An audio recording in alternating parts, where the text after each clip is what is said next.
Hello students, हम आपके लिए लेके आए हैं यूनिट एंड मेजरमेंट के पीवाईक्यू क्वेश्चंस के सॉल्यूशंस, जिसमें अभी हम लोग बात कर रहे हैं एप्लीकेशन ऑफ डायमेंशन एनालिसिस की।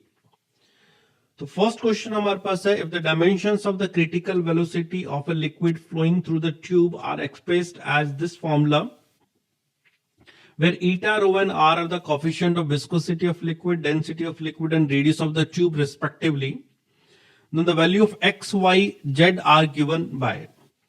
तो आपको क्वेश्चन ये कहता है कि आपने क्रिटिकल वेलोसिटी के फॉर्मूले को ईटा की टर्म में, रो की टर्म में और रेडियस की टर्म में लिखना है, जिसकी पावर कुछ x, y और g दी गई है। तो ऐसे समझें कि आपके पास v का डायमेंशन फॉर्मूला इस तरह से मैच कराना है। तो v का डायमेंशन फॉर्मूला मैच कराने के लिए हमें यहाँ पे ईटा का, रो का और रेडियस का, तो देखिए रो का मास बाय वॉल्यूम से आ जाता है, रेडियस का लेंथ होता है। सबसे बड़ी प्रॉब्लम सिर्फ ईटा पे रहती है। तो ईटा का डायमेंशन फॉर्मूला लिखने के लिए हम एक फॉर्मूला आपको दे रहे हैं, F equals to 6 pi eta RV, जिसमें अगर हम F का डायमेंशन फॉर्मूला लिख दें m1 l1 t-2, 6 पाई का कोई डायमेंशन फॉर्मूला नहीं है। ईटा का आपको हो सकता है याद ना हो, तो ईटा को हम लोग इस तरह से छोड़ देते हैं। आर यहाँ पे रेडियस हो गया, रेडियस का मतलब L1 हो गया, और V यहाँ वेलोसिटी है, और वेलोसिटी के लिए आप L1 t-1 यूज कर सकते हैं। तो यहां से हम ईटा का डायमेंशन फॉर्मूला पहले कैलकुलेट कर सकते हैं कि क्या आएगा।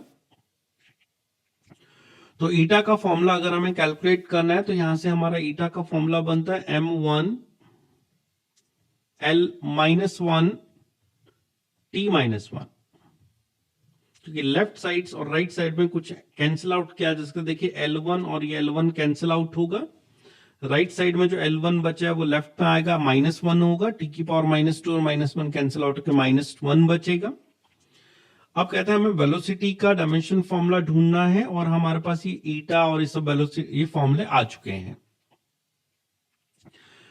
अब हर चीज की बात करें तो ऐसे क्वेश्चन के अंदर अगर हमें कुछ ना पता चले तो हमें लेफ्ट साइड के डायमेंशन फॉर्मूला को लिखना है, और उसके बाद राइट साइड के डायमेंशन फॉर्मूला को इक्वेट करना है, क्योंकि अगर ये फॉर्मूला है तो ये डायमेंशनली करेक्ट होगा। तो लेफ्ट साइड हमारे पास वेलोसिटी को रिप्रेजेंट करता है, जिसमें मास की पावर 0, L की पावर 1 और T की पावर -1 आ रही है।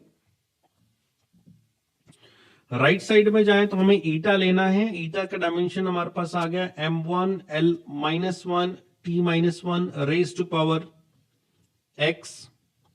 डेंसिटी होता है मास पर unit volume raise to power y। r यहां पे रेडियस होता है raise to power g।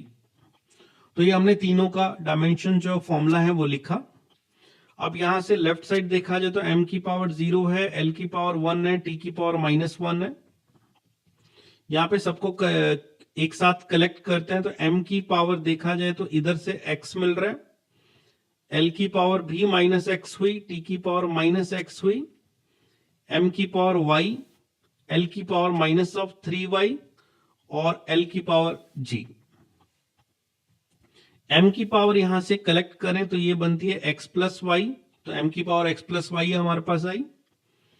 l की पावर आ रही है -x -3y, और t की पावर आपके पास आ रही है l की पावर और भी एक और, तो l की पावर एक और हमारे पास आई +z, और t की पावर हुई हमारे पास -x।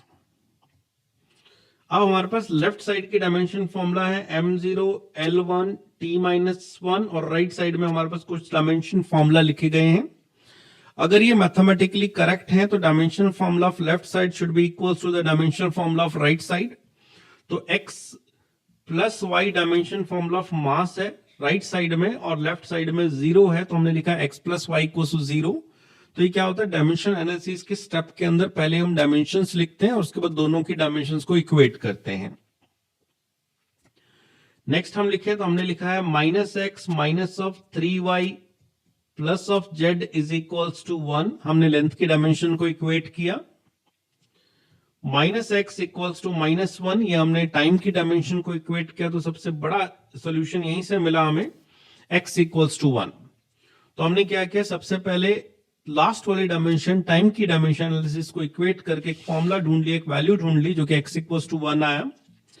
अब अगर हम वापस फर्स्ट इक्वेशन पे जाएं जहां पे लिखा हुआ है x plus y is equals to 0 और वहां पे x की जगह 1 कर दें तो ये होता है 1 plus y is equals to 0, so we can get the y is equals to -1। तो इसका मतलब हमारे पास दो सॉल्यूशन आ चुके हैं। अब अगर हम वापस इक्वेशन में तो जाएं तो हमारे पास इक्वेशन है -x minus of 3y plus of z is equals to 1, जहां पे x की वैल्यू 1 है, y की वैल्यू -1 है, z इज इक्वल्स टू 1 हो गया यहाँ पे। अब इसको सॉल्व करने से z की वैल्यू हम कैलकुलेट करें तो z की वैल्यू हमारे पास कैलकुलेट होके आएगी, -1 उधर जाएगा तो +1 हो जाएगा और माइनस माइनस +3 उधर जाएगा तो -3 हो जाएगा और ये -1 आएगा। तो हमारा आंसर है 1 -1 -1 1 -1 -1 is coming in our first option is a right answer.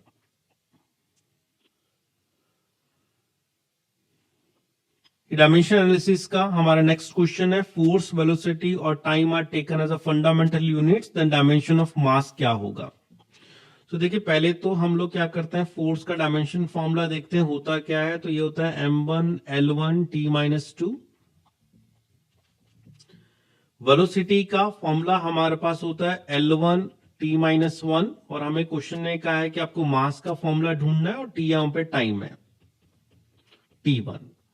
तो एक काम करिए, सबसे पहले देखिए फोर्स को अगर वेलोसिटी से डिवाइड करें तो हमारा लेंथ कट हो जाएगा, क्योंकि m1 L1 T-2 है और इसको अगर हम L1 T-1 से डिवाइड करेंगे तो हमारे पास लेंथ कट हो जाएगी और हमारे पास बचेगा m1 L0 T-1। अब क्वेश्चन कहते हैं हमें सिर्फ मास चाहिए, तो फोर्स बाय वेलोसिटी का जो फॉर्मूला बना है उसमें T-1 आ रहा है, उसमें अगर एक T का मल्टीपल और कर दिया जाए, देखिए m1 L0 T-1 को एक T से मल्टीपल कर दें तो ये हमारे पास बनता है m1 और हमें मास ही चाहिए था, तो आंसर हुआ f raised to power 1 v raised to power -1 t raised to power +1 is the dimension formula for the mass. तो ये हमारा ऑप्शन नंबर जो है फोर्थ ऑप्शन में सही आंसर आ रहा है। तो ऐसे क्वेश्चंस को आप इस तरह से भी कर सकते हैं जिसमें डायमेंशन हमें एनालिसिस करना पड़े, अदरवाइज आप एक एक ऑप्शन पिक करके सारी वैल्यूज रखें और चेक करें कि कौन सा फॉर्मूला हमें मास का डायमेंशन फॉर्मूला करेक्ट प्रोवाइड करता है। तो इस वीडियो में बस इतना ही। अगर आपको ये वीडियो आपको अच्छा लगा हो तो प्लीज लाइक एंड कमेंट करना ना भूलें और हमारे चैनल को सब्सक्राइब भी करिए ताकि आने वाले PYQ क्वेश्चंस आपको मिल सके। Thank you so much.